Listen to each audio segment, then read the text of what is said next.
Iran युद्ध को लेकर अमेरिका ने कहा है कि अगले कुछ हफ्ते में युद्ध को लेकर निर्णायक होंगे। अगले कुछ हफ्ते में युद्ध खत्म हो सकता है। अमेरिकी राष्ट्रपति डोनाल्ड ट्रंप ने कहा है कि 2 से 3 हफ्ते में ईरान युद्ध खत्म होने की घोषणा हो जाएगी। ट्रंप ने ये संकेत भी दिए हैं कि अमेरिका नाटो संगठन से अपना नाता तोड़ लेगा। उधर ईरान ने कहा है कि अब वह अमेरिकी कंपनियों को अपना निशाना बनाएगा। हालांकि ईरान के राष्ट्रपति ने यह भी कहा है कि ईरान के शत्रु देश अगर भविष्य में युद्ध नहीं लड़ने की गारंटी देंगे तो ईरान युद्ध से पीछे हट सकता है। यूरोपियन यूनियन तीसरी तरफ है। उसने अपने सदस्य देशों से कहा है कि वे एनर्जी सप्लाई में लंबे समय तक रुकावट के लिए तैयार रहें। तो ये 3 फ्रंट से 3 तरीके की खबर आई। अभी जब हम शो करने आ रहे थे, इससे कुछ देर पहले अमेरिकी राष्ट्रपति डोनाल्ड ट्रंप की ओर से एक सोशल मीडिया पर बयान और आया। उसमें उन्होंने कहा है कि हम सीज फायर के लिए तैयार हैं अगर होर्मुज को खोल दिया जाए। सर, ईरान युद्ध को लेकर अमेरिका क्या चाहता है? क्यों वो युद्ध से बाहर होने की सोच रहा है? बार बार इस तरीके के बयान दिए जा रहे हैं कि अब अमेरिका ऐसा लगता है इस युद्ध से यू टर्न सा ले रहा है। आज की परिस्थिति बेहद पेचीदा है और चीज़ें कहाँ जाकर टिक रही हैं, हम आपको एक एक करके बताने की कोशिश करेंगे कि अंततः संभावनाएं किस तरफ जाती दिख रही हैं। ये युद्ध और जंग किस दिशा में जा रही है। इंटेंसिटी जंग की कम हो गई है, हमले सीमित हुए हैं, ये तो आप भी देख रहे होंगे जो लोग नियमित रूप से फॉलो कर रहे हैं। अमेरिका अब उलझ गया है इसमें। जो हम शुरुआत से आपसे कह रहे थे कि डोनाल्ड ट्रंप को इसमें कोई प्रत्यक्ष फायदा नहीं हुआ, बड़ा नुकसान हुआ। अमेरिका जीत का दावा करते हुए इससे जल्दी बाहर निकलना चाहता है। 2-3 हफ्तों में सैन्य कार्रवाई खत्म करने की बात अमेरिका के राष्ट्रपति ने भी कही, मार्को रूबियो ने भी कही और जो उनके रक्षा प्रमुख थे उन्होंने भी कहा है। दावा यह किया जाएगा कि परमाणु ठिकाने लगभग नष्ट कर दिए गए हैं, नौसेना को समाप्त कर दिया गया, तो अमेरिका का काम पूरा हो गया, मिसाइल ड्रोन की क्षमता तोड़ दी गई है।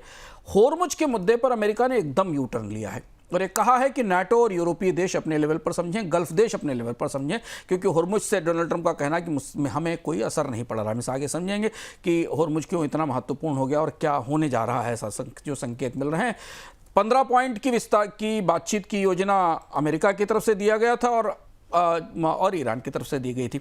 हमने आपको बताया था कि बातचीत में तत्काल कुछ नहीं निकलेगा, केवल एक सहमति बनाकर एक प्रोसेस शुरू करने की बात होगी और यह संकेत ईरान की तरफ से स्पष्ट रूप से अमेरिका को दे दिए गए थे कि इन शर्तों पर सहमति नहीं बननी है।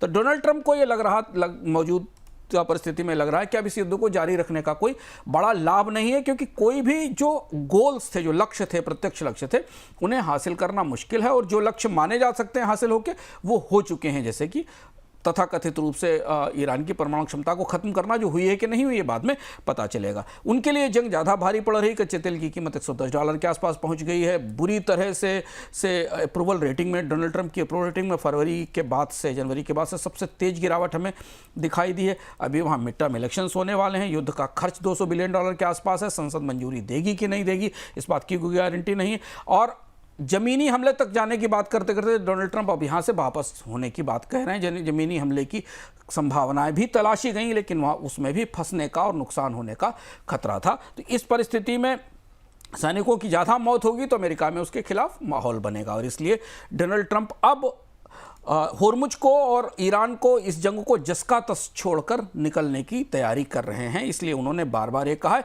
हालांकि होर्मुज की शर्त घूम घूम कर वापस आ रही है। सर, युद्ध को लेकर ईरान की अब रणनीति आपको क्या दिख रही है? क्या ईरान यही चाहता था कि युद्ध यहां आकर टिक जाए?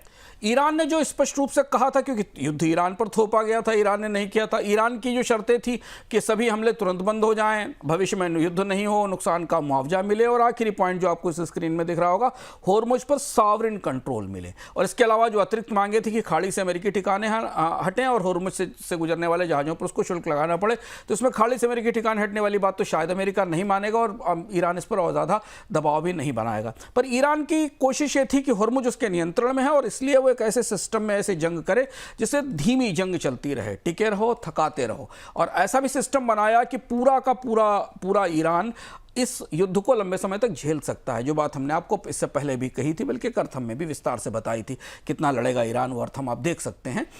उसका लिंक भी हम डिस्क्रिप्शन बॉक्स में शेयर कर देंगे। तो ईरान ने 40 साल इस जंग की तैयारी की थी और उस जंग में वो उन सारी चीज़ों की तैयारी करके बैठा था जहाँ पर उसे लंबी लड़ाई लड़ने की संभावना हो। तो इसलिए ईरान ने इस युद्ध में एक तरह से अमेरिका को थकाया है और अमेरिका को अब इसमें कहीं ना कहीं बीच का रास्ता निकालने की कोशिश करनी पड़ रही है।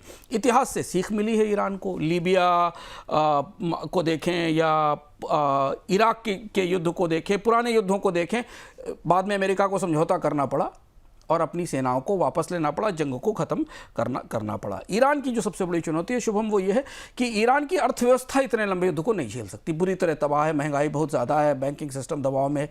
लेकिन लड़ाई जारी है। उसकी दो बड़ी वजह है कि उसका तेल बिक रहा है और महंगी कीमत पर बिक रहा है और वो पैसा चीन से आने को जा रहा है तेल, और चीन से उसकी के रेवेन्यू प्रोटेक्ट हो रहे हैं। एक और बात जो इस जंग के बीच निकली वो ये थी कि ईरान में दो पक्ष हैं। IRGC का पक्ष जो लंबी लड़ाई जारी रखना चाहता है, भीतर का एक दूसरा पक्ष है जो शांति चाहता है। दूसरा ये कि मिलिशिया अब थोड़ा कमज़ोर पड़ रहा है, खासतौर से लेबनान में इजराइल की कार्यवाही के बाद भी। तो ईरान भी ऐसा नहीं है कि बिल्कुल जंग पर कायम है, पर उस जंग से कोई बड़ी चीज़ लेकर जीत कर निकलने की कोशिश करेगा और वो शायद हुर्मुज़ हो सकती है।